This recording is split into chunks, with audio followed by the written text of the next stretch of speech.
추운 겨울이 지나고 우리에게 봄날을 허락해 주시는 하나님 감사합니다.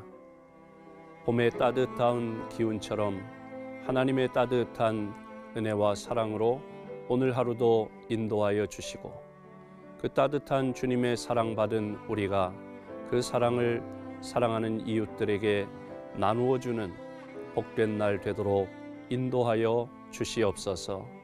예수님의 이름으로 기도하옵나이다. 아멘.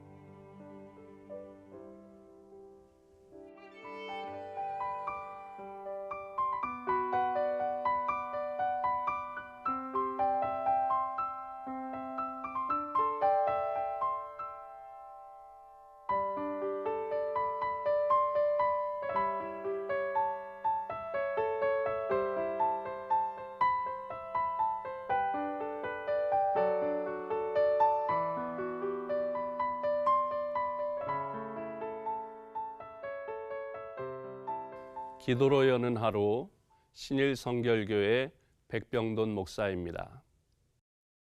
이스라엘에는 1년에 2차례 비가 옵니다. 파종할 때 내리는 비를 이른 비라고 하고 추수할 때 내리는 비를 늦은 비라고 합니다. 파종할 때 이른 비가 내리지 않으면 뿌린 씨앗이 싹이 나지 않습니다. 또 추수할 때에 늦은 비가 내리지 않으면 제대로 결실할 수가 없습니다. 우리나라에는 비가 많은 편입니다. 그래서 농사하는데 큰 어려움이 없습니다. 또 수리시설도 잘 되어 있기 때문에 큰 불편함이 없습니다. 하지만 그래도 비가 내리지 않으면 강이 다 마르고 또 저수지가 거북이 등처럼 그렇게 변하는 어려움을 겪기도 합니다. 알맞은 때에 내리는 비, 그것은 그의 농사를 결정짓는 아주 중요한 원인이 되는 것이죠. 아무리 수리시설이 잘 되어 있다고 할지라도 비가 오지 않으면 농사는 물론이고 식수 문제까지 발생하게 됩니다. 필요할 때 필요한 만큼 내리는 비를 단비라고 부르지요. 봄철을 맞이해서 하나님께서 내려주시는 비를 구해야 할 줄로 믿습니다. 오늘 본문에서 말씀하고 있는 하나님께 비를 구하라고 하는 그 뜻을 함께 살펴보고 우리의 생활 가운데 하나님께서 내려주시는 비를 받아 누리는 그런 우리의 풍족한 삶이 되어야 하겠습니다. 먼저 오늘 본문에서 말씀하고 있는 비는 하나님의 은혜의 단비를 말씀하고 있습니다. 시편 72편 6절을 보면 그는 벤풀 위에 내리는 비같이 땅을 적시는 소낙비같이 내리리니 라고 말씀했습니다. 그런가 하면 호세아 10장 12절을 보면 마침내 여호와께서 오사 공의를 비처럼 너희에게 내리시리라고 말씀했습니다. 하나님을 사랑하고 그 뜻대로 사는 사람들에게 임하는 은혜의 비를 말씀하는 것입니다. 여러분, 비를 돈이나 과학의 힘으로 내리게 할 수 없습니다. 또 비는 땅에서 솟아나는 것이 아니지요. 하늘에서 내리는 것입니다. 하나님이 주시는 것이죠. 비는 사람과 초목과 그리고 동물들에게 필요한 것처럼 하나님의 은혜 역시 모든 피조물들에게 필요한 것입니다. 하나님의 은혜는 마치 단비처럼 우리네 삶을 구석구석 작은 데서부터 큰 데까지 골고루 돌보시고 보호해 주시는 것입니다. 구약을 보면 하늘 위에서 내리는 비가 범죄로 말미암아 멈추고 하늘이 닫힌 경우가 있었습니다. 북왕국 이스라엘의 아합 왕 시대에 3년 반 동안 하늘이 닫히고 비가 내리지 않아 큰 흉년이 들었습니다. 그 원인이 바로 아합 왕이 바알 우상신을 섬겼기 때문입니다. 비가 내리지 않는 것, 우리가 하나님 앞에 회개해야 할 것을 찾아야 할 때인 것입니다. 두 번째로 비는 성령을 의미합니다. 무리에게 소낙비를 내려서 밭의 채소를 각 사람에게 주시리라고 말씀했는데, 하늘에서 내리는 단비가 사람과 짐승 그리고 온갖 채소들에게, 모든 피조물들에게 생기와 활력을 불어넣습니다. 성령 충만하면 활기와 생기가 넘치게 되어 있지요. 희미한 숯불을 산소 속에 집어넣으면 강한 빛을 발하면서 불꽃을 튀기게 되고 타오르게 됩니다. 유황 역시 그냥 놔두면 희미하게 타오르지만 산소 속에 그것을 집어넣으면 불꽃이 튀면서 타오르게 되는 것을 볼 수 있습니다. 석회와 물이 합해지면 뜨거운 열이 발생합니다. 녹슨 쇳가루와 알루미늄이 합쳐지게 되면, 거기에 열을 가하면 2000도 이상의 열이 발생합니다. 이처럼 비록 나는 무력하고 연약하지만 내가 성령을 받으면 나에게서 나도 모르는 폭발적인 힘이 나온다고 하는 것입니다. 내가 성령을 받고 내가 성령의 도구로 나를 맡길 때에 나는 능력 있는 크리스찬의 삶을 살 수 있습니다. 인간이 구원받기 위해서 먼저 성령께서 인간의 마음속에 강력하게 역사하셔야 합니다. 우리들의 마음속에 있는 교만, 이기심, 욕심, 그리고 하나님의 말씀에 반대되는 모든 것들 사라질 때에 우리들의 마음이 성령으로 충만해질 것입니다.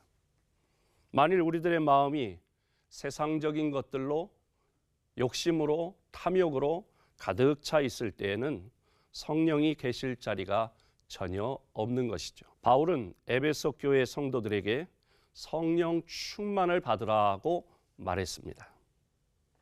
성령은 단비, 성령의 단비로 충만하라, 그런 뜻입니다. 그러면 단비를 구하는 우리 자세가 어떠해야 할까요? 믿음으로 구해야 합니다. 은혜의 단비, 성령의 단비를 믿음으로 구해야 합니다. 누가복음 11장 13절을 보면 구하는 자에게 성령을 주시지 않겠느냐라고 말씀했죠. 가뭄으로 나무가 말라 죽고 강바닥이 드러나고 식수까지 문제가 되는 그런 일이 벌어졌습니다. 그러자 그 지역에 있는 교회 연합회에서 함께 모여 기도의 날을 선포했습니다. 그래서 그 지역에 있는 많은 성도들이 함께 모였습니다. 수천 명이 모였습니다. 그리고 하나님께, 하나님, 우리에게 비를 내려 주옵소서 간절히 기도했다고 합니다. 그런데 그 자리에 모인 사람들 중에 우산을 가지고 모인 사람은 불과 10사람도 되지 않았다는 것입니다. 이것이 우리의 믿음의 현주소는 아닐까요? 비 오게 해달라면서 우산을 준비하지 못하는 우리의 믿음에 문제가 있는 것이죠. 믿고 단비를 구해야 합니다. 두 번째로는 넉넉하게 구해야 합니다.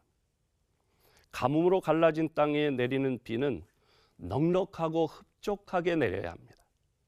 먼지만 가라앉을 정도라면 부족한 것이죠. 은혜도, 축복도, 성령도 차고 넘쳐야 합니다. 우리의 초라한 인생을 마감하고 풍요로운 삶을 시작하려면 성령을 충만히 넉넉하게 받고 유지해야 할 줄로 믿습니다. 또 나눌 줄 알아야 합니다. 소양댐이나 팔당댐에 일정량의 강수량이 초과되면 수문을 열어서 물을 흘려보내죠. 그것이 위험을 막는 방법입니다. 은혜나 성령의 은사도 마찬가지입니다. 건전하고 바람직한 신앙생활을 하려면 내가 받은 은혜, 내가 받은 능력, 내가 받은 은사를 다른 사람과 함께 나누고 다른 사람을 위해 베풀어야 합니다. 다시 말하면 주시옵소서만으로 끝나는 신앙이 되어서는 안 되겠습니다. 지금 우리 시대는 3년 가뭄처럼 모든 것이 메마르고 갈증이 나 있습니다. 정당 간의 첨예한 갈등,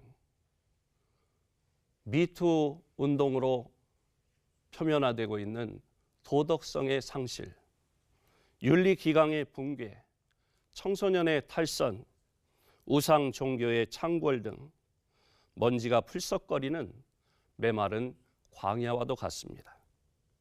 우리 영혼의 갈증 역시 마찬가지입니다. 뭔가 텅 빈 것 같은 공허함, 소유만으론 만족할 수 없는 허무함, 무엇인가 막혀 있는 것 같은 답답함, 기쁨보다 짜증스럽고 원망스러운 우리의 마음, 이런 것들을 어떻게 해결할 수 있을까요?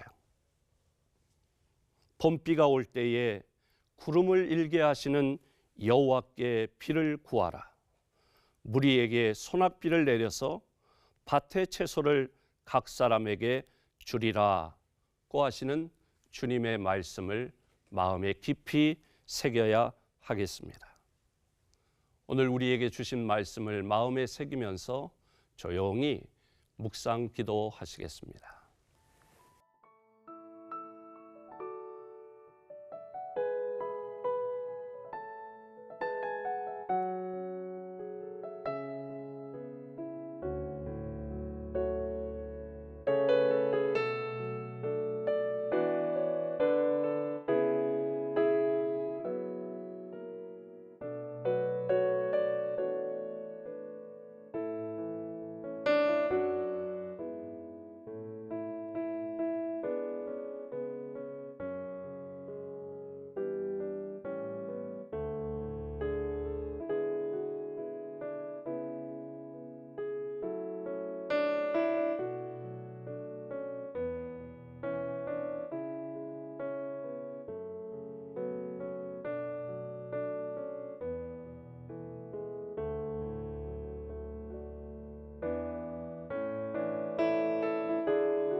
만물이 소생하는 봄철을 우리에게 허락하시니 감사합니다.